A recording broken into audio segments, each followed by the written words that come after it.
the war against illegal drugs. Napakaswerte po ng Pilipinas. Dahil nagkaroon ho tayo ng pagkakataon na magkaroon ng isang presidente na ang advokasya ay labanan ang ating problema sa droga. Kaya ho, ako'y hangang-hanga sa ating presidente. Ay kailangan natin ng extension pa kay President Duterte. Super Pinas TV. Super Pinas TV. In the war against illegal drugs. Napakaswerte po ng Pilipinas. Dahil nagkaroon ho tayo ng pagkakataon na magkaroon ng isang presidente na ang advokasya ay labanan ang ating problema sa droga. Seen a lot of people, politicians, and people from the private sector who have always been announcing that ako ay kontra sa droga, ako ay kontra sa ganyan, but never na nagkaroon ho tayo ng isang leader na ipinakita ang kanyang leadership para labanan o mag-declare ng totoong gera sa droga. At walang iba ang pwedeng gumawa niyan kundi po si President Rodrigo Roa Duterte. Ladies and gentlemen, I would like to emphasize that this war is not an ordinary war. I am glad that no less than the President is leading this war. Because if it not for President Duterte, we would not have known na ganito pala ang kalaki ang problema natin sa droga. And he was the only leader bold enough, courageous enough to name narco generals, narco cops, narco judges, and even narco politicians. Kaya ho, ako'y hangang-hanga sa ating presidente. Ay kailangan natin ng extension pa kay President Duterte. Nang sa ganun, ipagpatuloy itong kontra-drogang programang ito. Bakit naman hindi? Wala hong dapat ikatakot ang sambayan ng Pilipino, lalong-lalo na kung ang ating leader ay nagpapakita ng totoong pagmamahal sa bayan. Clap your hands, Ace Barbers! Tama! Ace Barbers! Kasi ngayon, di ba, kwentong barbero na mga pinagsasabi mo eh. I-recall mo ang mga pinagsasabi mo dati. Proud na proud ka pa kay Tatay Digong. Anong sabi mo? Humihingi ka pa ng extension sa term ni Tatay Digong. Ay, ang bote mo, Ace Barbers. Tapos ngayon, anong pinagsasabi nyo? Napangit ang war on drugs, maraming napatay sa war on drugs, hindi epektibo ang war on drugs. Ang bobobo nyo, kayo mismo proud na proud kayo sa war on drugs dati. Kayo mismo, kumbaga sabi mo pa nga, pwede ito gayahin ng US. Di ba? Bumaliktad na kayong mga balimbing kayo. Kasi nga, hindi na si Tatay Digong ang nakaupo ngayon. Wala kayong paninindigang mga hinayupak kayo, lalo na ikaw, Ace Barbers. Naging ano ka na no? Barbie. Sobrang nakakainis talaga yung ibang mga buhaya ngayon, mga lods. Kasi dati, puring-puri sila kay Tatay Digong. Dati, grabe. Diba? Kung bigyan nila ng appreciation ng war on drugs, talagang abot hanggang langit eh. Pero ngayon, pinapaimbestigahan na nila ang mga walang kakwenta-kwenta. Tapos ang witness nila, drug lord. Okay talaga itong mga buhaya, no? Talagang proven and tested itong mga buhaya. Malalaki lang ang mga katawan pero walang utak. Buti pa! Diba? Buti pa si Congressman Richard Gomez, diba? Talagang lantaran niyang sinabi na effective at maganda ang war on drugs. Pero itong mga buwaya na to, lumaki na lang yung mga tiyan nyo. Palakihin nyo rin naman ang mga utak nyo. Marami siyang DDS trolls eh. Na ibabas din kami na sinungaling ang iyong sinasabi. Ano maasayan mo doon? Inaasahan ko na yun na i-deny talaga niya. At ang mga trolls niya, naghanda na ngayon sang-ayon kung ano ang ipalabas nila sa social media Ha? at sa mga kwento na gagawin nila. Okay. Ang nabanggit mo rin, kaya ginawa yan Ikaw sa'yo hindi ni ka General gumagawa ng Bato kwento? sapagkat yun ay utos ng nakakataas sa kanya. Tama ba ako? Tama po. Okay. Sa palagay mo, sino yung nakakataas sa kanya?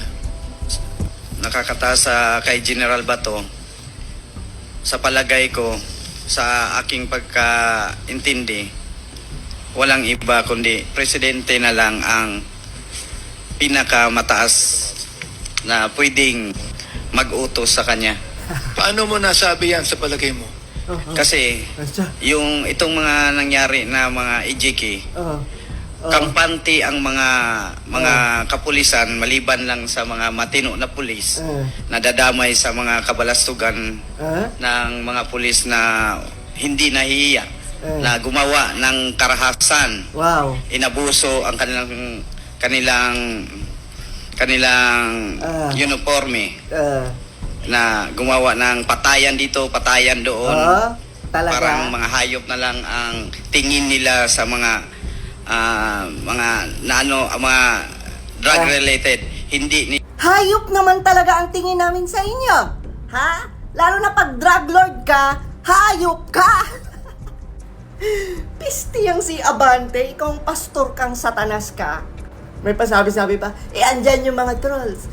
Ibabash tayo. Hoy! Tanda! Hindi kami trolls. Mga totoong tao kami tanda. Ha? Hindi mo lang talaga matanggap-tanggap na maraming sumusuporta kay Tatay Digong. Hindi mo lang talaga matanggap-tanggap na maraming sumusuporta sa war on drugs ni Tatay Digong. Ikaw ang tanda ka, ha? Kung hindi pa nag-viral yung video mo na may pa-preach ka pa kuno, Diyos ko, satanas ka pala. Tapos pansinin nyo si Kerwin Espinosa, parang hindi siya sure sa kanyang sinasabi. Diba? And talagang pansinin nyo yung script nila, no? Ang tanungan nila. Grabe din itong si Pastor Satanas, diba? Grabe yung tanong niya. Diba? Yung tanong niya talaga, yung mapipinpoint si Tatay Digong. Iba diba? May pasabi-sabi pa si Pastor Satanas, sa palagay mo, sino ang pinakamataas na nag-utos? Yes! Nag-usap ang kapwa Satanas. The wife of Attorney Harry Roque. Comsec, what's the latest? Have we received any letter reply coming from Miss Roque? None yet, Your Honor. Is it correct also that last hearing we issue a subpoena ad testificandum to Miss Roque? I believe so, Your Honor. So with that, Mr. Chairman, since we have given Miss Roque the due process with regards to supposedly her presence in the hearing, I move to cite in contempt Miss Harry Roque, Mr. Chairman. So move, Mr. Chairman. Just a clarification. Did you say Miss Harry Roque? Yeah, Miss, the wife of Harry Roque. Myla Roque. Myla Roque. Okay. Thank you. There is a motion to cite in contempt Mrs. Myla Roque for her failure to appear for the third time before this committee. And it was duly seconded. Are there any objections? Hearing none, the motion is approved. We are now citing Ms. Myla Roque in contempt. Comsec, please take note. Please proceed, Congressman Paduano. I need the second motion from the good Congressman Akop. Congressman Akop, you are recognized. The second motion, for the second motion. We can... May I respectfully move, Mr. Chair, that because Madam Myla Roque has been cited in contempt by this committee, may I move that we also issue an arrest order insofar as the person of Ms. Myla Roque is concerned. So move, Mr. Chair. There is a motion to Second. issue an arrest order to Mrs. Myla Roque in relation to the contempt order by this committee, and it was duly seconded. Are there any objections? Hearing none, the motion is approved. Congressman Paduano, Thank you, please Mr. Chairman. proceed. Again, a subpoena ad testificandum was issued to PSMS Jeremy kausapin during the last hearing, and until now, he is not present in today's hearing. That's why, Mr. Chairman, I move that we cite in contempt PSMS Jeremy kausapin alias Tox in violation of our internal rules for not attending the hearing of this committee. So move, Mr. Chairman.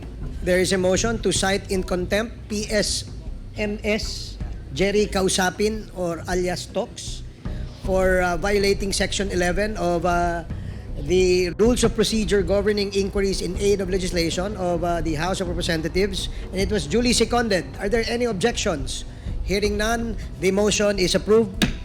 So, Comsec, please take note that PSMS Kausapin alias Tox is now cited in contempt.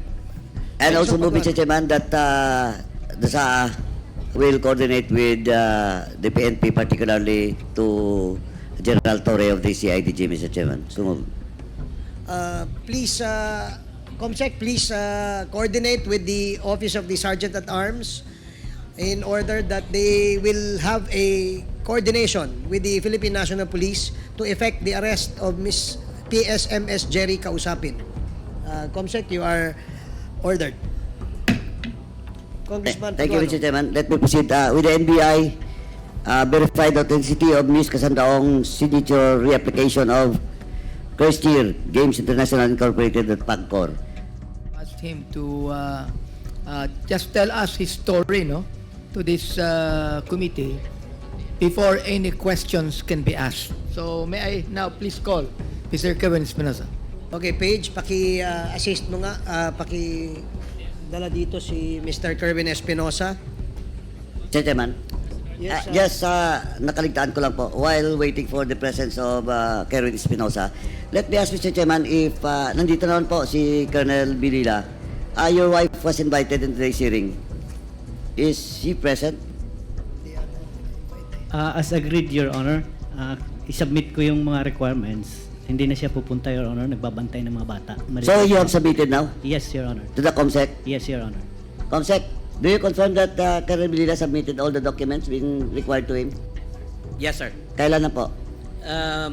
Today, he submitted the SALN and other documents. The bank waiver, he already signed last time. Thank you, Mr. Chairman. But of course, Colonel Bilila, we have committed to you with regards to that. But of course, we have to check first now. And if we are satisfied with regards to documents you have submitted to this committee, so we might not as well invite your wife in the next hearing. But of course, if we have still questions with regards to that documents to you, we might invite her again in the next hearing. Tingnan na po natin. Thank you, Your Honor. Thank you din po. Paige, can you please, siguro si Colonel Barandog, si Colonel Patay, si Colonel Grijaldo, si Colonel Petalio, can you just please occupy the seats on the right side while we ask first si Mr. Kerwin Espinosa to take the seat. In the meantime, lunch will be served. This will be a working lunch. So,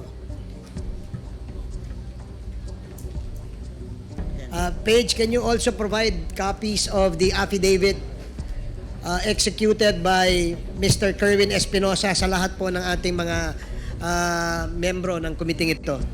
Again, Mr. Chairman, with the indulgence of the members and the chair, since we're still waiting for Kerwin, may nakaligtaan na po. This is so important as to the matters being discussed a while ago.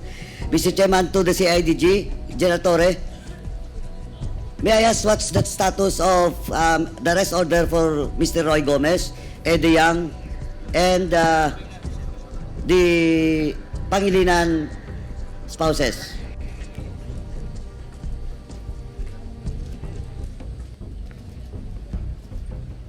Thank you, sir. I have with me here the records for the implementation of the contempt order for Eddie Yang, Roy Gomez, and the Pangilinan spouses. May mga latest kami, sir, na we are still on tracking these people, sir. No excuses, sir, but we haven't found them yet. However, the last effort that we had is we had conducted records check on their various businesses and possible locations. Rest assured, sir, the CIDG is doing all the efforts and pouring in resources for the arrest of these people. And maybe within a week or two, sir, I can give you updates again, sir. I have prepared a PowerPoint presentation if you want to see that, sir. I have Please submit na lang po now Yes, sir. for our records. Then, Thank you, sir. if we just an advice, General Torre, kindly coordinate with DFA and BI with regards to the status of Eddie Yang and the Pangilinan spouses. Kasi yung Pangilinan spouses is in the US and Eddie Yang until now, BI as of siguro 2 months ago, wala pong record that Eddie Yang has left the country using Filipino passport and a Chinese passport. Now, please. Sir, I'll approach the Benz later on, sir, and I'll show you the latest. That on the Filipino name, there's no hit, but on the Chinese name, sir, we have a hit from the Bureau of Immigration. Kindly submit na lang po. Yes, sir. Mamaya. Will do. Now, next Thank is you, sir. to AMLAC now. We have with us the audit report now of the COA with regards to the 79.5 million. AMLAC, please take note of this now. Concerning the 79.5 million peso purchase of lands doon sa Mexico, Pampanga, this is a case being investigated by my committee, public accounts, that was referred to the Quadcom na. And there is now a pending case in the Ombudsman. And we need your action with regards to the freezing of asset of on all those names that was involved in this particular case, and the official case is already in Ombudsman. So kindly check on this, and please, lalo na po ngayon, mag-election, pogo money, drug money might be used. So kindly, and update this committee, no, with regards to this. I will give you in a while the copy of the Ombudsman case po, para you have to take action on that. Thank you po. COMSEC is directed to please give a copy of such document to the AMLAC.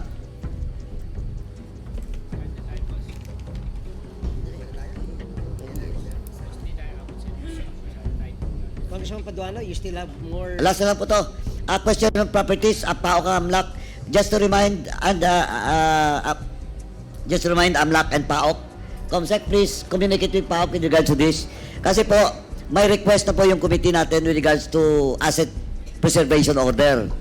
Doon po sa mga properties ni Eddie Yang, Willie Ong, Mexico 999, Yata Industrial Park, which involve hundreds and thousands of hectares of lands. And until now, AMLAC and PAOK has not yet updated with regards to this. And we need the update of such action for an asset preservation order, maybe before the next hearing. Please update us, and please coordinate with PAOK with regards to this. We will, Your Honor. Please, kasi 2 buwan na to. Until now, we have not heard about the action being undertaken by PAOK and AMLAC. And update this committee before the next hearing. We will, Your Honor. Kasama rin po yung San Simon, in San Simon, Pampanga. Please take note of this. And COMSEC, kindly give all the listed properties, no, to AMLAC once again. Kasi nandun po sa is the Golden Sun 999, doon sa San Simon, Pampanga, which is owned by Eddie Yang and Willie Ong, all Chinese nationals. Thank you, Mr. Chairman. That's all. Mr. Chair, shall we start? Yes, we can already. We have already the witness before the committee. But before that, may we ask the committee secretary to please administer the oath of all those present today who attended for the first time. COMSEC. Thank you, Mr. Chair. I would like to request everyone, those who attended for the first time, please stand. Yes, even the police officers who attended this hearing for the first time, maybe General Torre also. Okay. Please Sandali raise po. your...